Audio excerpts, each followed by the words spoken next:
राज्यसभा चुनाव में बसपा प्रत्याशी रामजी गौतम के खिलाफ सपा के समर्थन से उतरे प्रकाश बजाज का पर्चा खारिज हो गया है।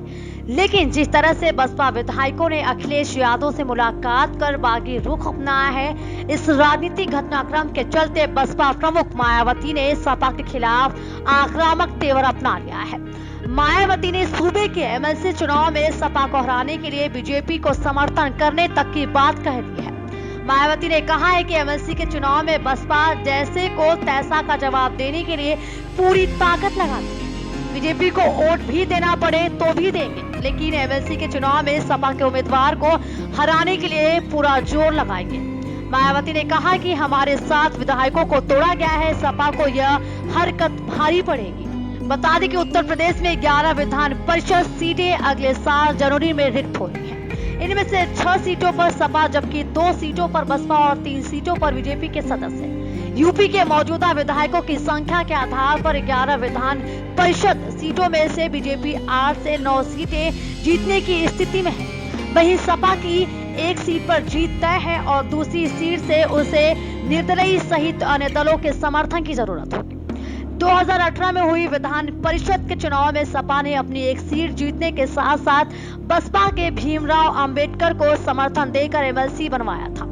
लेकिन इस बार सपा और बसपा के रिश्ते बिगड़ गए हैं। ऐसे में मायावती ने साफ कर दिया है कि दिसंबर में होने वाले एमएलसी चुनाव में सपा को हराने के लिए बीजेपी को समर्थन कर सकती है। हालांकि बसपा विधायकों ने जिस तरह से बागी रुख अपनाया हुआ है, वैसे में पार्टी के साथ महज 7 से 8 विधायक ही हैं।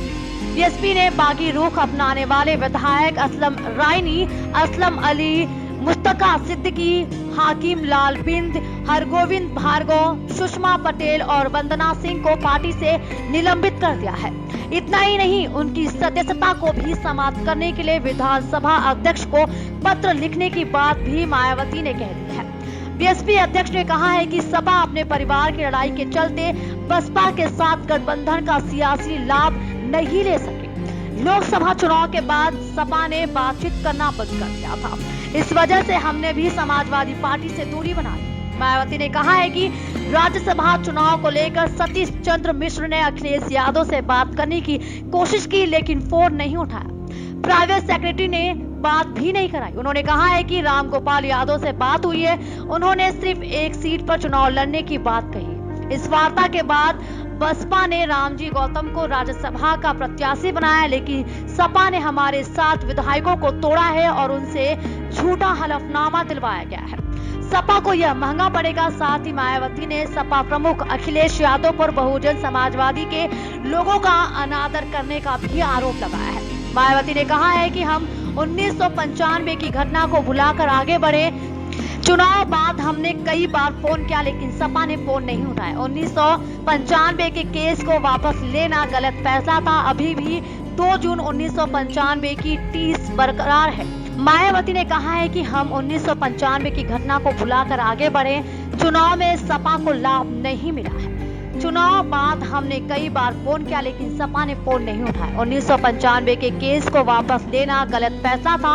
अभी भी 2 जून 1995 की टीस बरकरार है। मायावती ने कहा है कि केस वापस लेने के लिए सतीश चंद्र मिश्र पर दबाव बनाया गया था। हालांकि सपा और बसपा दोनों एक बार फिर आमने सामने आ चुके हैं और दोनों में चुनाव को लेकर जंग छिड़ चुकी है। अगर आपको हमारी न्यूज अच्छी लगे तो वीडियो को लाइक करें, चैनल को सब्सक्राइब करें और बेल आइकॉन दबाना बिल्कुल भी ना भूलें, जिससे कि आपको देश और दुनिया की सारी खबर मिलती रहे।